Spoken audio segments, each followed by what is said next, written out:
நாளைக்கு நடக்க போற மீட்டிங்ல கூட்டம் குறையவே கூடாது. அந்த சிஎம்க்கு நம்ம யாருன்னு காட்டணும். போய் வேலையை கவனிங்க.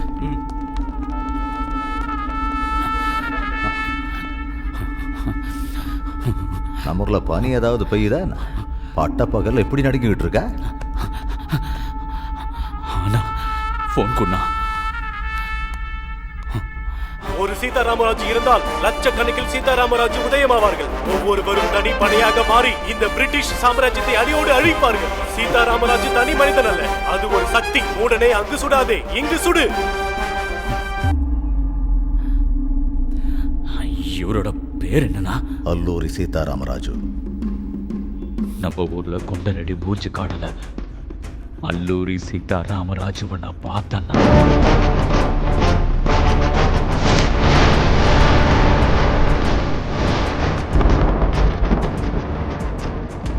சுத்தி 50 பேர்.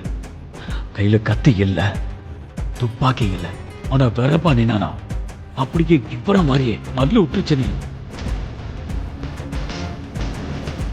அவன் அடிக்கும் போது அவன் அடிய விட சாவு எவ்வளவோ மேலும் தோணுச்சுன்னா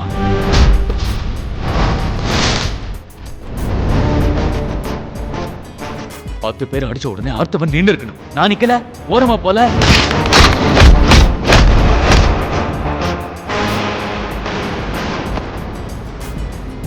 அந்த பாரதிய பார்த்த உடனே நான் காளியம்மா கிட்ட வேண்டிக்கிட்டேன்னா அவளை நான் பலி கொடுப்பேன்னு. ஆனா அவனை பார்த்த உடனே ஐயனார்கிட்ட வேண்டிக்கிட்டேன்னா என் உயிரை எப்படியாவது காப்பாத்தி கொடு சாமின்னு.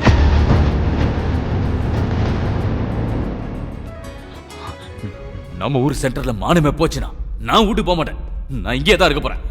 லாரி சத்தம் கேட்டாலே டயர் கடியில தலை வைக்கணும் தோந்துனா, ரயில் சத்தம் கேட்ட உடனே தண்டவாளத்தில் தலை வைக்கணும் தோந்துனா நான் வீட்டுக்கு போக மாட்டேன். இதா இங்க நான் இங்கே ஒரு மூலையில் உட்காந்துக்கிறேன்னா இவ்வளோ சோறு போட மாட்டேன். முறிச்சுக்காடா சீதாராமராஜு ஆம்பள சிங்கம். அவன் உன்னை தேடி வருவேன்னு சொன்னானா? எதிரிய பத்தி எதுக்குடா பேச்சு? அவனை படுக்க வச்சு கைய கால வெட்டி. நாயனா, நாளைக்கு மீட்டிங் முடியட்டும். இவன் சொல்ற ஆம்பளை யாரு, அவன் வீரம் என்னங்கிறத நான் பார்க்கிறேன்.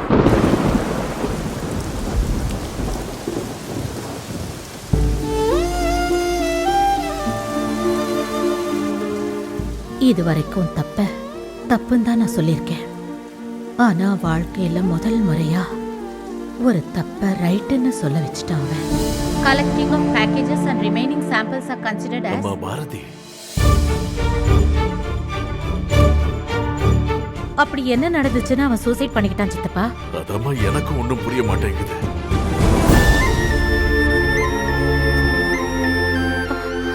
சித்தப்பா,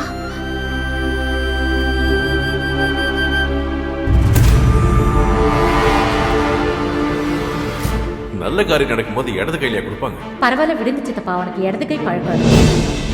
அந்த ரிப்போர்ட்ஸ் இப்படி கொடுங்க.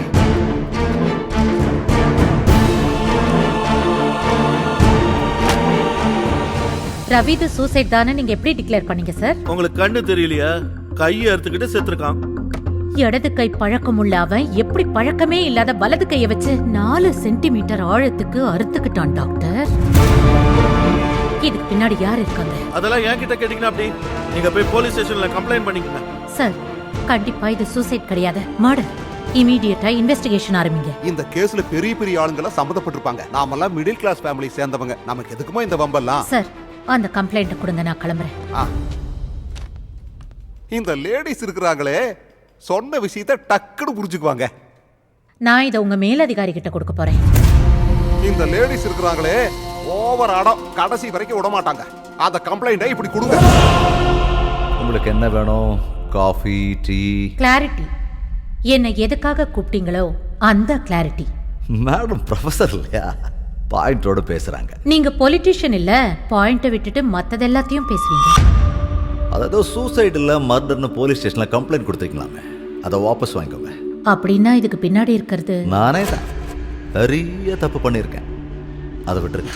நான் தப்புன்னு தான் சொல்லுவேன். என்னைக்கும் தப்ப ரைட்டுன்னு சொன்னதில்லை. அதனமோ நானும் அப்படிதாங்க. யாரா இருந்தாலும் நான் செஞ்ச தப்ப ரைட்டுன்னு சொல்ல வச்சிருவேன். உங்களுக்கு 24 மணி நேரம் டைம் கொடுக்குறேன். கொடுத்த கம்ப்ளைண்ட்டை வாபஸ் வாங்கிட்டு அப்படியே என்கிட்ட வந்து சாரி சொல்லிட்டு போயிடுங்க. இல்லைன்னா அடுத்த செகண்டே நான் யாருங்கிறத காட்ட ஆரம்பிச்சிருவேன். நான் போய் கம்ப்ளைண்ட்டை வாபஸ் வாங்கவே இல்லை. அந்த மினிஸ்டர் தன்னோட பவரை யூஸ் பண்ண ஆரம்பிச்சான். சார் ப்ளீஸ், ஸ்டூடெண்ட்ஸ்க்கு எக்ஸாமினேஷன் பேப்பரை லீக் பண்ணேன்னு சொல்லி என்னை சஸ்பெண்ட் பண்ணி என் சுயமரியாதையை அவன் டச் பண்ணான். நடு ரோட்ல எங்க வீட்டு பொண்ணுங்களை அவமானப்படுத்தினது மட்டும் இல்லாம நடு ராத்திரியில எங்க வீட்டுக்கு போலீஸ் அனுப்பி ட்ரக்ஸ்ன்னு சொன்னாங்க. இன்னும் என்னென்னலாமோ எங்க மேல கேஸ போட்டு எங்க கௌரவத்தை அழிச்சாங்க.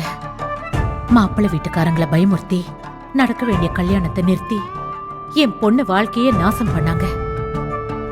மினிஸ்டர் செஞ்சது தப்புன்னு சுட்டி காட்டினதுக்கு 24 மணி நேரத்துல என்னையும் என் குடும்பத்தையும் நடு ரோட்டுக்கு கொண்டு வந்துட்டாங்க. இந்த சிச்சுவேஷன் நமக்கு தேவைதானாமா? நாம எப்படி இருந்தோம், எவ்வளவு சந்தோஷமா வாழ்ந்துகிட்டு இருந்தோம். இது நமக்கு தேவையில்லமா? ஏதாவது செய்யுங்கம்மா ப்ளீஸ்.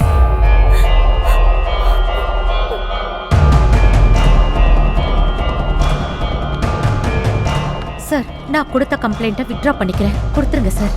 இந்த லேடிஸ் இருக்கிறாங்களே பயந்தாங்கொள்ளிங்க, தொட்டதுக்கெல்லாம் பயப்படுவாங்க.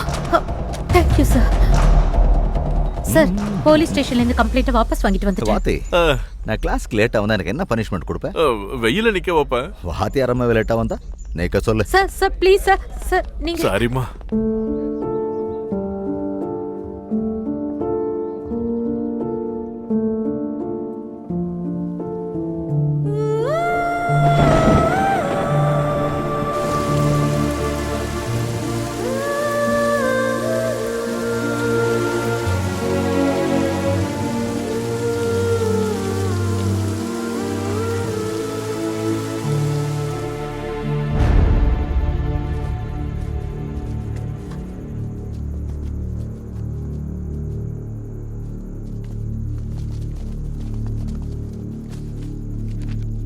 நான் கொடுத்த கம்ப்ளைண்ட்டை வாபஸ் வாங்கிட்டேன் சார். என்னையும் என் பசங்களையும் விட்டுருங்க. உங்க வம்புக்கு வரமாட்டோம். I am sorry. காலேஜில் பசங்க தப்பு செஞ்சாங்கன்னா திட்டு. பவர் உன் கையில் இருக்கு. சொசைட்டியில் தப்பு நடந்தா உனக்கு என்னடி பிரச்சனை? பவர் என் கையில் இருக்கு. 2 பிள்ளைகளையும் பார்டருக்கு அனுப்பி வச்சிருக்காம. ஒருத்தன் மண்டையை போட்டுட்டான், இன்னொருத்தன் வருவானோ இல்லையோ தெரியாது. இப்போ உனக்கும் வீட்டுக்கும் ஒரு ஆம்பளை துணை கட்டாயம் தேவை. உன மாதிரி நேர்மையா இருக்கிறவங்களுக்கெல்லாம் ஒரு பயம் வரும். அந்த பயத்தை தைரியமா மாற விட மாட்டேன். Your game is over. மொத்த குடும்பத்தையும் போட்டு தள்ளுங்கடா.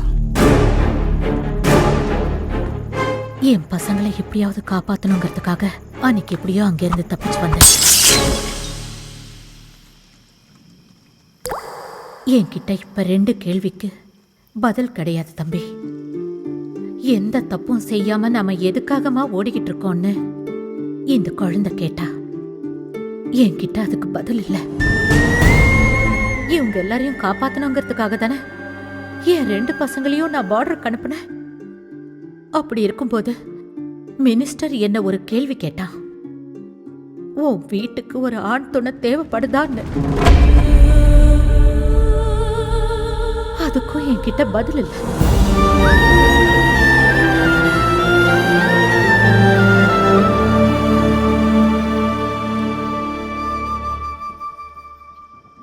பசங்களும் நீங்களும் நல்லா சாப்பிட்டுட்டு நிம்மதியா தூங்குங்கம்மா.